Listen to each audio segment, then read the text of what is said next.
we get to the fall of man, we start that, we know something took place. We're going to discuss that. But let's look at Genesis. Let's recap anything in Genesis 1 and 2. And I think, Brother Mick, do you have anything, let's start with you. Is anything you would like to touch on that was in Genesis chapter 2? We're going to lower it a little bit there. Yeah, what I wanted to do from the last Shabbat is just touch a little bit on, well, let's go ahead and read and see what it's still. Where you want to go to, brother? Genesis 2, let's read verses, well, I'll read verses 21 through 25. So again, that's Genesis chapter 2, verse 21 through 25. Mm-hmm. And it reads, verse 21, "And Yahweh Elohim caused a deep sleep to fall upon Adam, and he slept. And he took one of his ribs and closed up the flesh instead thereof. And the rib which Yahweh Elohim had taken from man made he a woman, and brought her unto the man. And Adam said, This is now bone of my bones and flesh of my flesh. She shall be called woman, because she was taken out of man. Therefore shall a man leave his father and his mother, and shall cleave unto his wife, and they shall be one flesh. And they shall be one flesh. And they were both naked, the man and his wife, and were not ashamed." Now, when you go back to touch on verse 22, where it talks about woman, which we know as Eve in this context, was Yahweh took a rib from Adam and created Eve. Right. So what I grasp, what the Spirit brought, is like, in this day and age, we know no one's perfect. Not a woman, not a man, but yet they come together to form an honorable union. Mm-hmm. Okay. And then it's so much like we don't put enough on the man, as men, like the way we deal with our women. You know what I'm saying? She came from us, so we should, just like it speaks in the book, she is the weaker vessel. You know what I'm saying? And I'm not telling men to be weak, just be a little bit more understanding and patient. Because it is like she did come from you. So in some instance, you should look at it like maybe that's a mirror of me. So however she acts is because of me. Isn't it? If she came from me and we're one, right? Right. And I'm the head. But what do I have to add to that? Well, I'm going to go ahead. Go ahead, Obi. With the woman being a reflection of her husband. It says, "Love your woman." We read that it says, "Love your woman like the Mashiach loved the church." Now, how did he love the church? Well, to death, he gave his life. He laid his life down. He was willing to lay his life down. Well, not just willing, he was able and did lay his life down for it. So, with that example, when I receive what you're saying, it makes us, we have to go above and beyond that which is required. So, if them being the weaker vessel, we must learn to exercise patience and be more understanding. Yahweh's patient with us. We're married to him. So if we put it in that frame of mind, seeing that we're married to Yahweh, well then, how does Yahweh deal with us? Is he patient with us? Long-suffering. Long-suffering, all the fruits of the Spirit. Right. And why are those getting thrown out the window? These are the things that we should be exercising and practicing. Right. And trying to strengthen ourselves in. Brother Uriah? Well, that's from what, our brother Hope was saying. We men, we have to exercise patience. We have to exercise leadership in this body. Okay. Because if there's no leadership, of course, it's going to be a divided house, a divided kingdom. And, the Most High is not going to deal with that. We have to have a solid and a firm foundation of what he said, union. That's all I have to say to it. I'm sorry. Yeah, even a song that's standing out by Kamani Marley, I think it's "Love Overall." And he started to say, "You reap what you sow 10 times over." Now, in the first, my mind go through, okay, this is like, be careful what you reap. But like, if we're the head and the head of the woman, so we're constantly planting seeds in her. We're talking, we're teaching her. So however she act, like that's what you reap what you sow. So whatever you put in her, that's what it's a reflection of either who you are or what you're putting in her.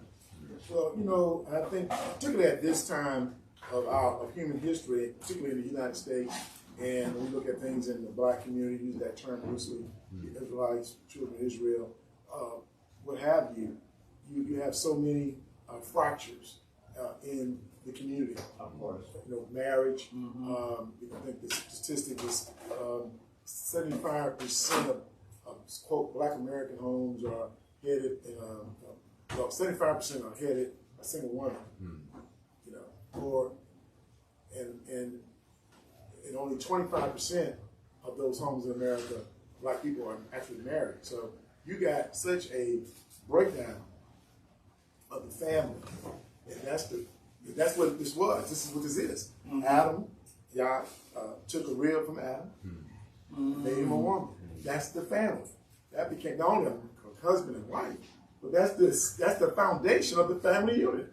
A husband and his wife. And then they procreate and they have children. So that foundation, I look at it, that's the foundation of the family, that's the foundation of communities, that's the foundation of nations. And we're going to get into later on about how our forefathers did the same. Yahweh brought, created a family with Abraham, once we get to that. And Sarah created a nation, came out of them, and through Isaac and through Jacob, his name became Israel, right? And here we are. So it's critical, you know. I think that's critical. But I think what you're talking about also treatment of the woman. So that goes back to, and we can go to it in a moment. But you're supposed to treat her like she's your flesh. Absolutely. Right? Yeah. Treat it like she's your flesh. Right, brother? We'll make sure we got a little thing on. Yeah. So if you love yourself, you should love her like you love your flesh. Exactly. You don't hate your arm. No man hated his own flesh. No man hated his own flesh. Right. So why are but there are so many things going on. And I just know, just be real. And just be real. If you want to be like, men have to be honest with themselves. I seen a clip of a little woman.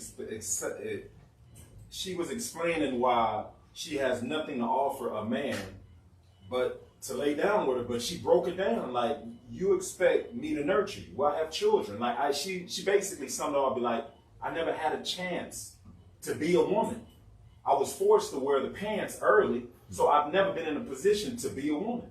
And she just broke down. But it's like, and she said, what brought it to mind, and just like Jay-Z said, you need to humble yourself a little bit. Men need to humble themselves a little bit. Right. You know, because we know the game, like, when a man is bashing something, it doesn't necessarily mean he don't like it. You know, men don't know how to communicate. Like, they'll bash women. Like, I know the game. You bash because, oh, well, shoot, since I can't get him, I also just bash him. Right. You know what I'm saying? And that's not the way to go. Right. Man, our sisters, like, people fail to realize, during slavery, our sisters was there too. Well, we soon, I have to cut you off. Go ahead. No, go ahead now. But you're right.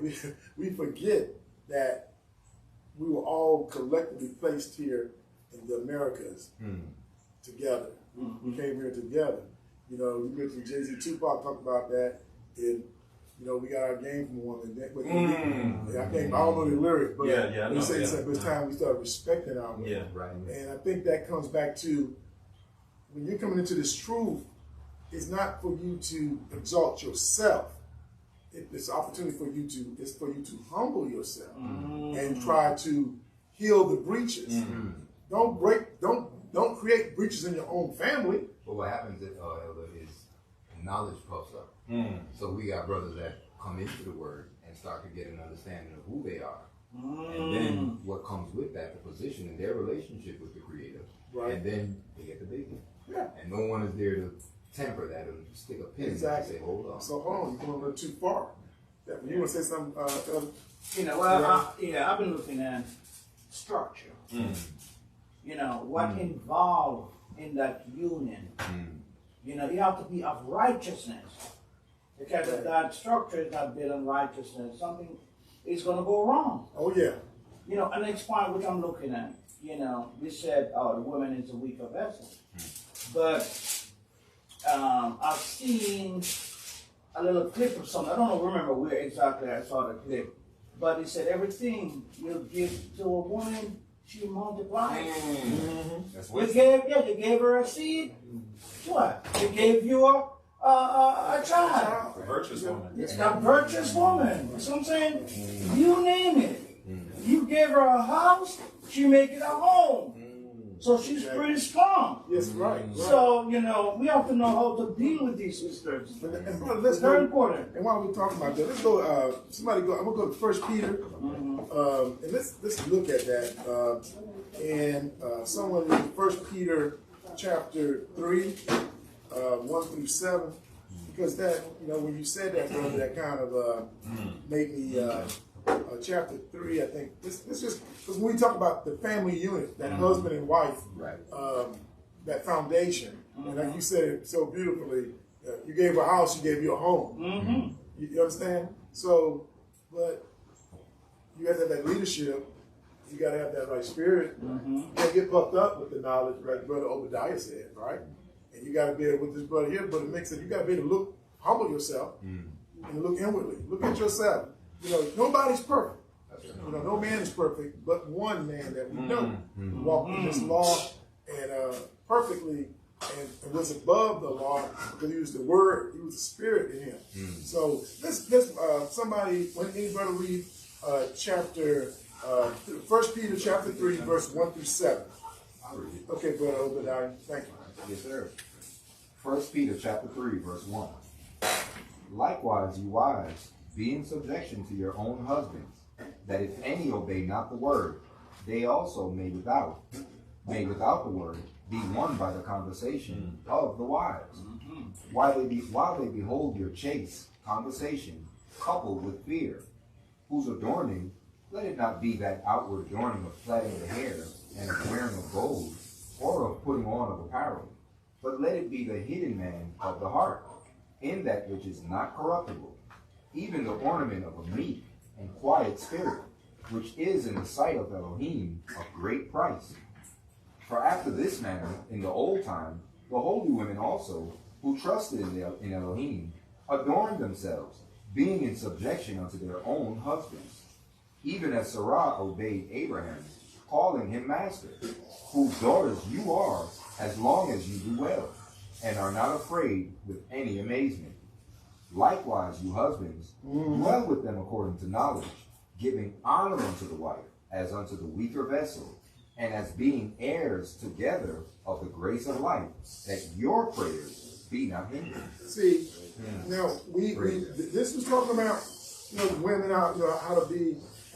Peter said how to be a, you know, I guess a virtuous wife, or how a wife should portray, carry herself. But now we all know, but we just, you know, we hear the brothers constantly talking about, yeah, you got to subject yourself. But see, and you have to submit.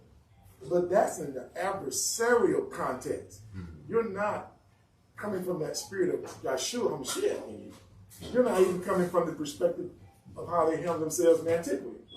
Because they're telling you, in 7 says, dwell with your wife according to knowledge. Give her honor unto the wife. Now, right there is where most people, some of us and men in this who are even not in the They street, close the book.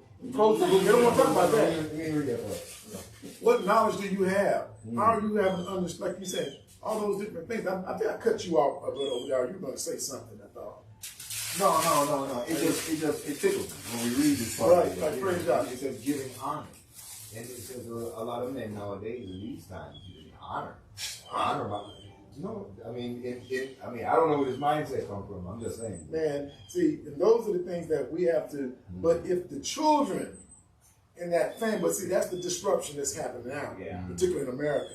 That family unit has been disrupted among Black Americans, particularly with the numbers, and America as a whole. But you see it more evident in that Black minority community in America. So now, how can the daughter doesn't have a father in the home, right? So if she doesn't see the father honoring the mother properly, right? So she doesn't know how to deal with that situation. So you got absence of fathers, and we want to blame that on the women. It's like you're right. We're talking about structure, so that they're lacking a structure. Yeah. And I think that's where, you know, we have to do that knowledge, giving honor to the wife as the weaker vessel. It doesn't necessarily mean they are weak in the sense, but Yahweh made you first. He made man, he made Adam first. Yeah. Right? And he, going back from that rib, going back to where we started from, he took that rib from, so man was made, as we've studied last week, Yahweh made Adam in his image, right? Man in his image, which is Adam, right? Yep. And then he took a rib from the woman, from Adam, and made him a woman, right? Yes, sir. Adam said, now we're what? Bone, let's see, Bone with of my my bones, bones, flesh of my flesh. Were those vows? Yes, yeah, they're together. Yeah. Yeah, will somebody go to Matthew 19? And I think this is a good point because we keep talking about that vow. Now, Brother Obi brought a good point, that vow. Now let's see what the Mashiach says about that. Brother Uriah, would you go there, please? Matthew 19. And let's look at verses. Well, you can pick it up. I think 3. Verse. You want to start at you want to start at 1, or you want to go to 3? Let's go to 3. Matthew chapter 19, verse 3. How far you want me to take it? Take it to Just take it to stop. 12. Stop when you're ready. Just take it to 12. Again, we are in the book of Matthew, chapter 18. Chapter 18? Verse 19, chapter 19, Chapter 19. I'm sorry about that. I don't know why. verse 3. Yeah, Don't worry verse about 3. it, brother. The Pharisees also came unto him, tempting him, and saying unto him, Is it lawful for a man to put away his wife for every cause? Now, mind you, we're talking about that reflection. Right. Brother Obadiah talked about that. Isn't that a vow he made? Isn't that a covenant or a vow that Adam declared? So now let's deal with the Mashiach, the second man. You just heard the first man said out of his mouth, right? So let's deal with the second man. You know what I mean? Born of the Spirit. Let's see what he says about it. Matthew chapter 19, verse 4. And he answered and said unto them, Have you not read? Have you not read that he which made them at the beginning made them male and female? Right? And said, For this cause shall a man leave his father and mother, and shall cleave to his wife, and they twain shall be one flesh. We just read that in Genesis 2. Brother Mikael started that. Yes. Okay? Verse 6. Wherefore they are no more twain, but one flesh. What therefore Elohim hath joined together, let no man put asunder. They say unto him, Why did Moshe then command to give a writing of divorcement, and to put away her what? Put her away? Let's hold for one moment. So now we see that. Can y'all see that duality, Brother Obadiah? You see what I'm saying? Yes, sir. I mean, and Brother Mick, you see where I'm coming from? Now we just speaking about that law. Now, Yahshua just gave that spiritual breakdown of the creation. Now here the Pharisees.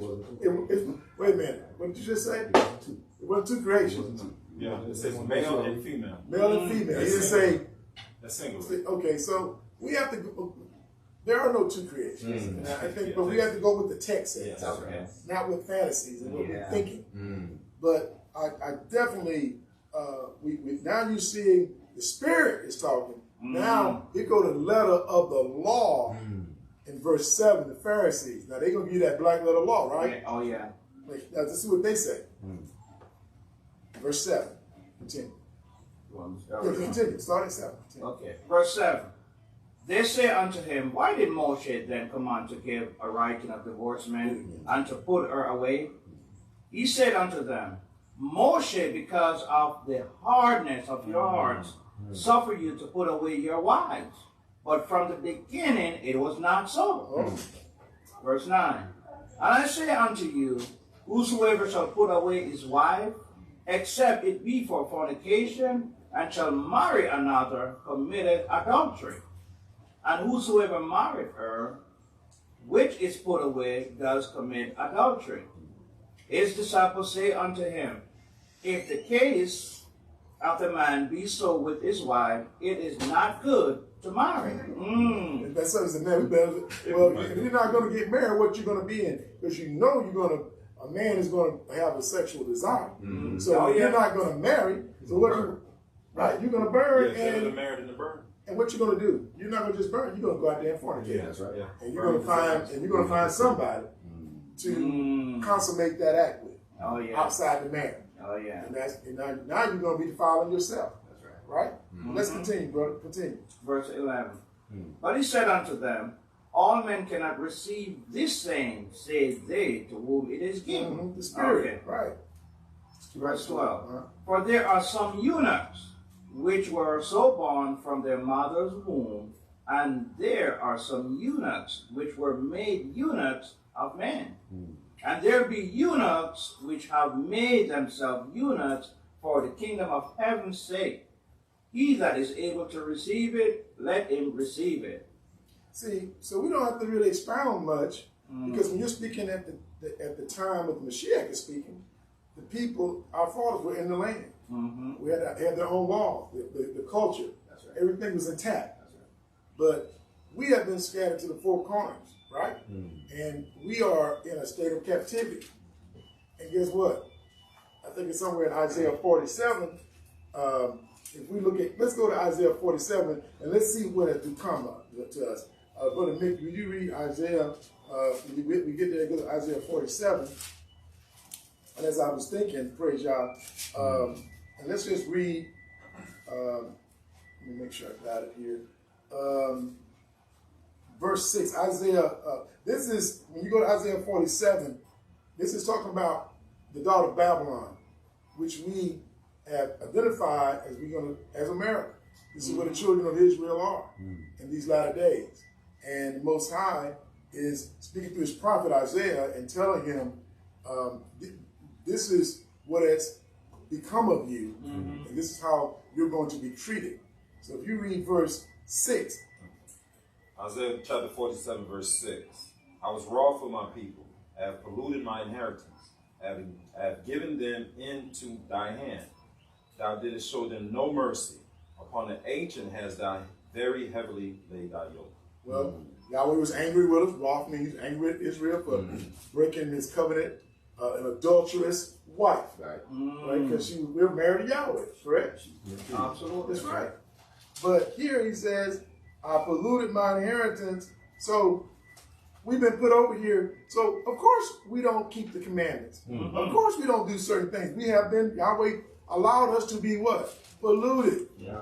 So we're in several, our families, our marriages, the way we, everything. But praise Yahweh, he's bringing us back into knowledge now, right? So we can't be so hard on ourselves because we've had to go through these things. You know, there are factors that have been in place to contribute to the destruction of the family, to contribute to the male in the home being rushed out and becoming a figure of laughter. Can I share You sure something? can. I want to share something, right? I was reading a book, The Making of a Slave by Willie Lynch. And what you were just delving in on, it actually just, it really put it in perspective because the breakdown of the family. I just wanted to read something from it if I could. You may. Right? Go ahead, brother. Okay. It says, This is from Willie Lynch. This is from Willie Lynch. Okay. This is The Making of a Slave, right? Okay. So he says, it says, when it comes to breaking the uncivilized nigga, use the same process, but vary the degree and step up the pressure so as to do a complete reversal of the mind. Take the meanest and most restless nigga, strip him of his clothes in front of the remaining male. We don't want to be offensive. Yeah, we'll just say this N-word. We'll say the N-word. Right. The female and the baby, tar and feather him. Tie each leg to a different horse in opposite directions. Set him afire and beat both horses to pull them apart in front of the remaining ends. The next step is to take a bullwhip and beat the remaining end male to the point of death in front of the female and the infant. Don't kill him, but put the fear of God in him, for he can be useful for future breeding. Right? Now, it goes a little deeper, but I want to jump over to the female. It says, understanding is the best thing. Therefore, we shall go deeper into this area of the subject matter concerning what we have produced here in this breaking process of the female end. We have reversed the relationships. In her natural uncivilized state, she would have a strong dependency on the uncivilized end male. and she would have a limited protective tendency